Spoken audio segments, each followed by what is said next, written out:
My son kicked me out of the house, so I canceled his wife's credit card and got a screaming phone call. Who's going to pay for this stuff? My name is Elise Dubois. At 68, I thought I would live out my final years in peace. After my husband passed away, my only son, Antoine, and his wife, Jessica, moved in. To take care of you, mother, they said. This little house in Provence, where my late husband and I built every brick and planted every rosebush, was supposed to feel warmer. But now, it's become a silent battlefield, where I fight against loneliness and humiliation every day. I used to be a gentle mother, always smiling. But sometimes, when I look in the mirror, I don't even recognize myself anymore. The conflict started with small things, the daily humiliations I had to endure. One afternoon, I came home from the market, my arms heavy with bags of fresh food for dinner. The smell of freshly baked bread was still in the air, but exhaustion weighed on my shoulders. As I stepped into the familiar kitchen, where I had spent a lifetime preparing meals for my family, I saw Jessica sitting there.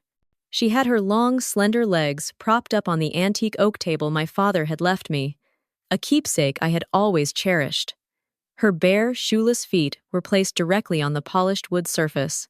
She was calmly painting her nails, a bright red, the pungent chemical smell filling the room and overpowering the scent of the fresh vegetables I had just bought. She didn't even bother to look up at me.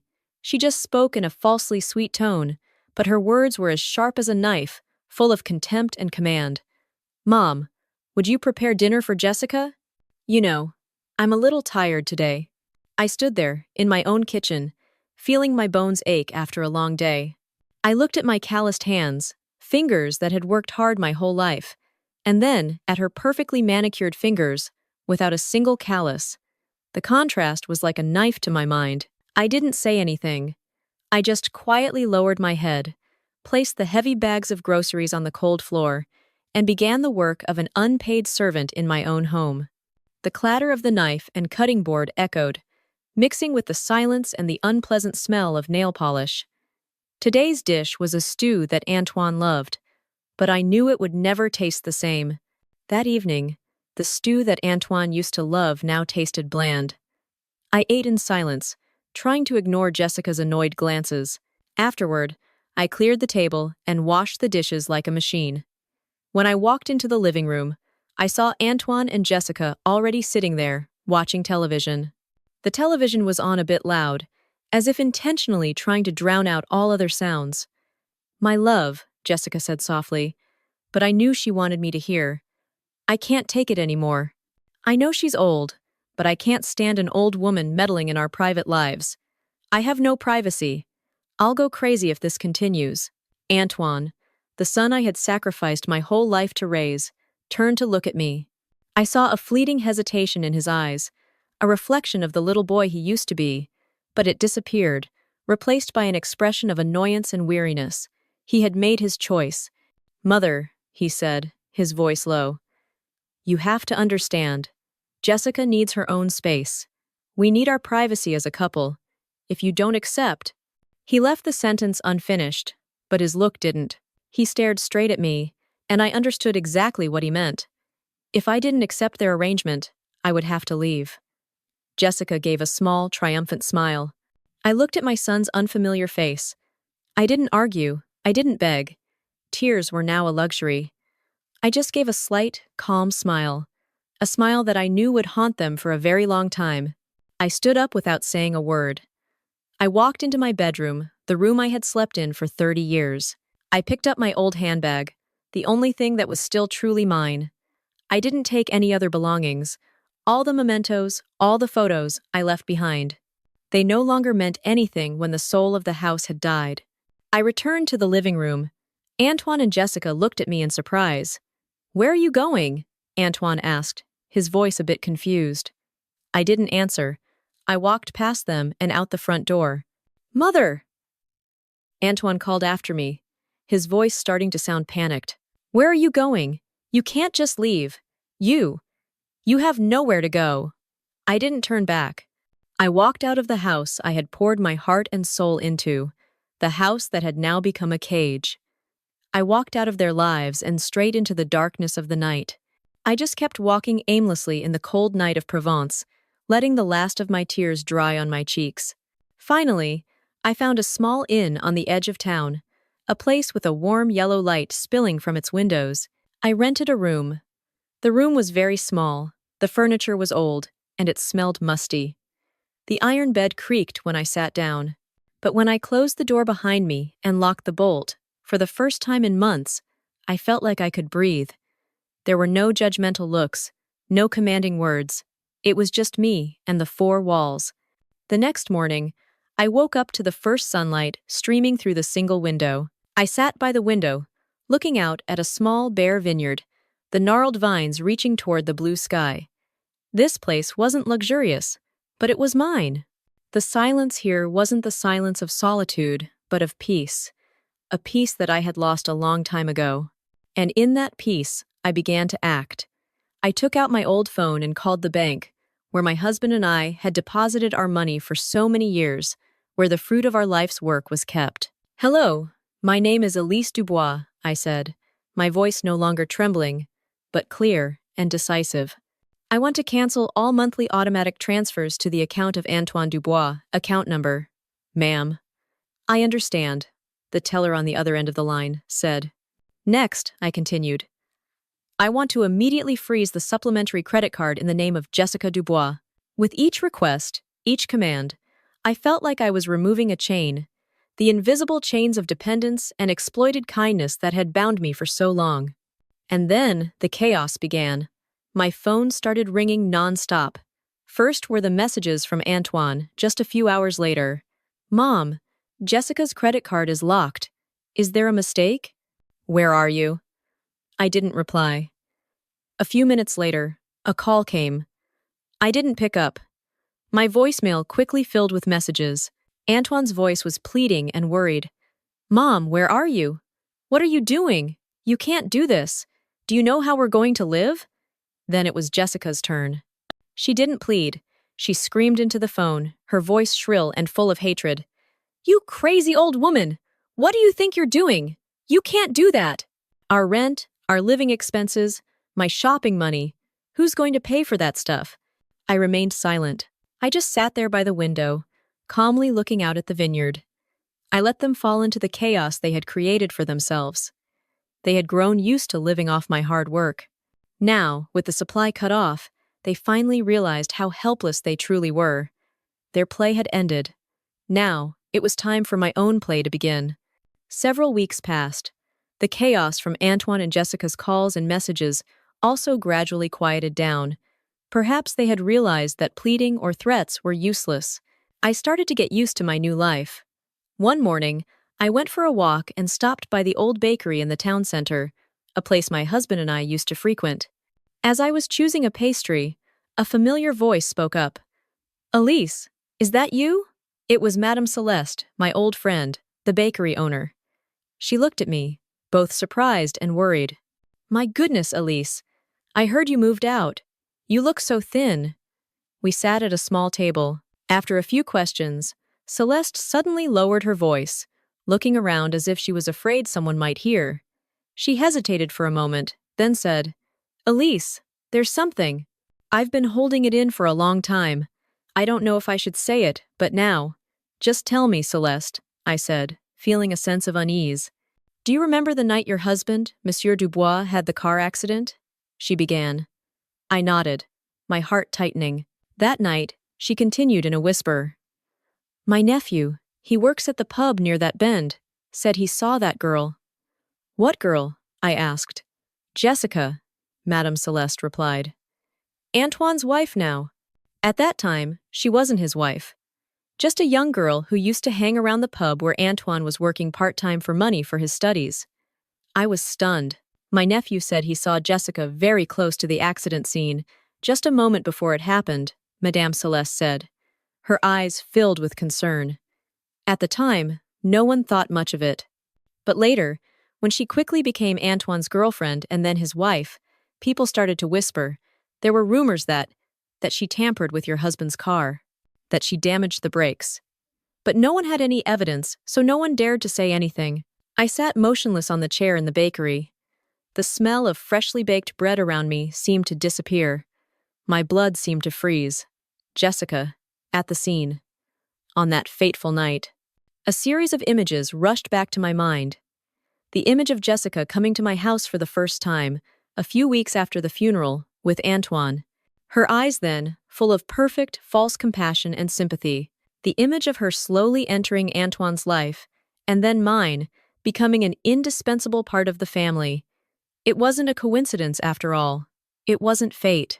For a very long time, even before my husband passed away, she had a plan. She had found a way to worm her way into my life, into Antoine's life. And my husband's death was probably the first step in that plan. I thanked Madame Celeste with a trembling voice and hurried away. I didn't go back to the inn. I went straight to my old house. I knew Antoine and Jessica weren't there at this time. I used the spare key I always kept and slipped inside. I went straight to my husband's study, where I still kept the old documents. I rummaged through a dusty pile of files, and I found it, the police report about the accident. Tucked inside was a handwritten note from Mr. Martin, the old local mechanic who had been invited by the police to inspect the car at the scene. Most of the details were technical, which I didn't understand. But then, my eyes stopped at a small note at the bottom of the page, circled in pencil. The brake line shows signs of tool tampering, not natural wear and tear. No one had paid attention to that detail. The case had quickly been closed as a normal traffic accident due to a slippery road. But for me, it was different. To me, this was no longer a rumor or a suspicion. This was a confirmation. A cold and cruel confirmation. The monster I had harbored in my house was not just evil. She was a murderer. The next morning, I was no longer a fleeing old woman. I took the mechanic's note and went straight to the police station. I asked to see Inspector Dubois directly, a woman known for being tough and unyielding. I explained everything to her. From being kicked out of the house, to cutting off their finances, to Madame Celeste's sorry, and finally the technical note. Inspector Dubois listened intently. When I mentioned the name Jessica, she frowned. Jessica Thompson, she asked. That name is not unfamiliar. She was once investigated in another city for similar fraudulent activities, targeting wealthy older men. But each time, we didn't have enough evidence. She looked at me, her eyes serious. But this time, Madame Dubois, with what you have provided, we will reopen the investigation. Officially. Perhaps sensing something. A few days later, Antoine and Jessica came all the way to my inn room. This time there was no screaming. Jessica walked in, her eyes red, and fell to her knees at my feet. Mother, forgive me, she sobbed. I know I was wrong. I had postpartum depression, which is why I treated you that way. I'm pregnant, Mom. You're going to be a grandmother. Please don't make a big deal out of this, okay, Mom? Think about your grandchild. Antoine also joined in, begging me to do it for the sake of family happiness. It was a perfect act, a direct appeal to a mother's and a grandmother's love. But I was no longer the gentle Elise I used to be. I looked straight into her eyes, which were trying to look pitiful. Jessica, I said, my voice as cold as ice. Did you forget that before I left the house, I was the one who went to get your medicine every month? Jessica's face hardened. And did you also forget, I continued, that after I heard you treating me like a servant, I switched your birth control pills with vitamin supplements? I paused, letting the truth sink in. You're not pregnant, Jessica. Jessica was speechless, her face as white as a sheet. Antoine was shocked. He turned to look at his wife, then at me, not understanding what was happening. The last of her masks had been torn off by my own hands. Jessica's sobbing and Antoine's shock attracted the attention of curious neighbors. The door to my inn-room was still open, and a few people had started to gather in the hallway. This was the moment. I no longer spoke to them alone. I stepped to the door, my voice ringing out, clear and sharp, loud enough for everyone to hear. Everyone, listen, I said, pointing at Jessica, who was still sitting stunned on the floor. This girl, Jessica Thompson, is not just a liar, not just a destroyer of my family. She is also involved in the death of my husband many years ago. A gasp of astonishment went through the crowd.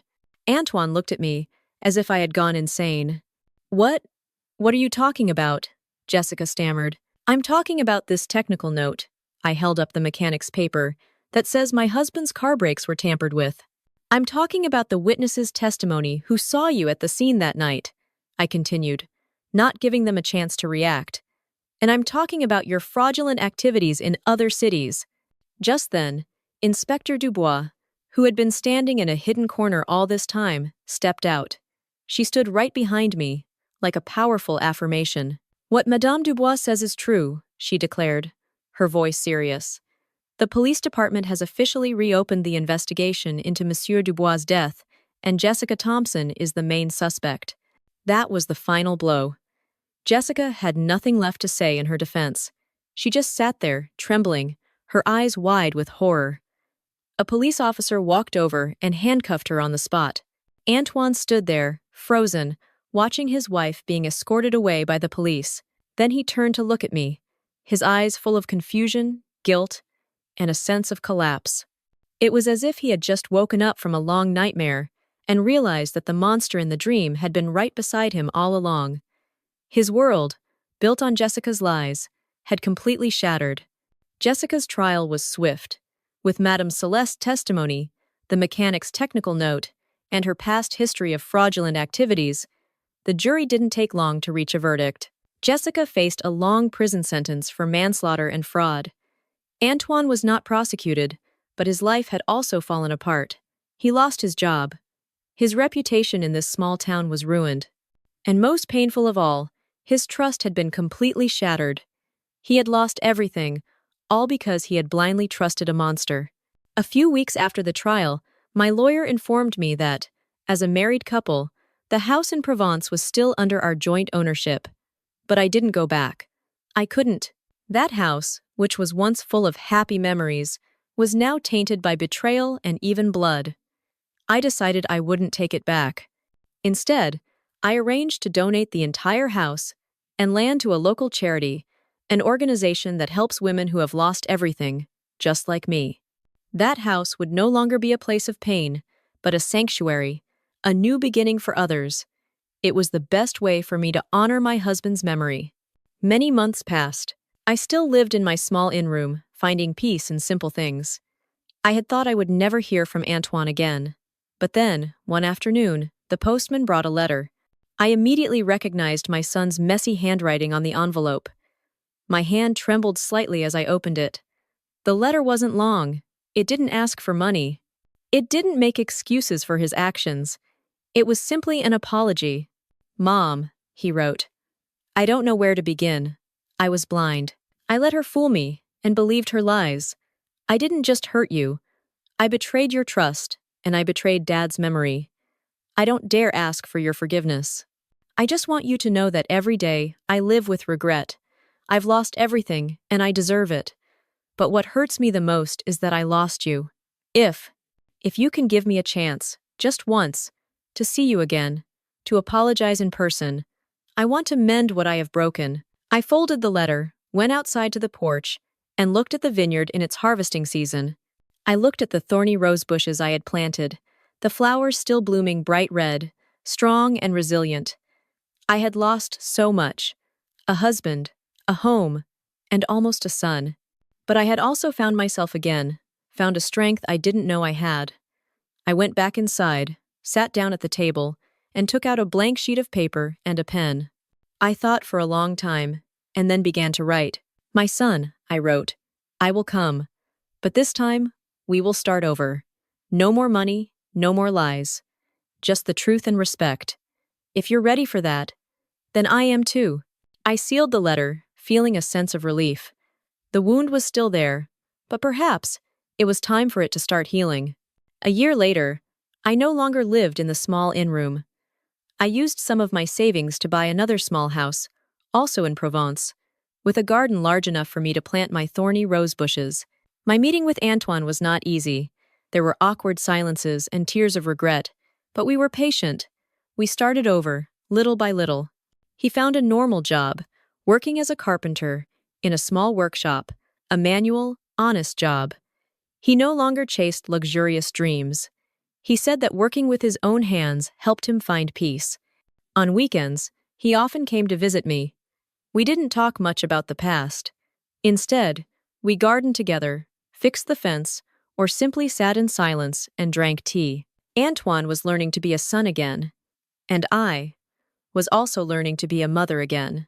One afternoon, as we were sitting on the porch, he turned to me and said, "Mom, I went to visit Dad's grave." I looked at him, surprised. I told him everything, he continued, his voice a little shaky. And I promised him that from now on, I will take care of you. For real. I smiled, a real smile. I took his hand. I know, my son. I know. The wounds were still there. The scars would never completely heal. But among the thorny roses, new shoots had begun to grow. We had found a way to return. A path built not on forgetting, but on forgiveness and hope.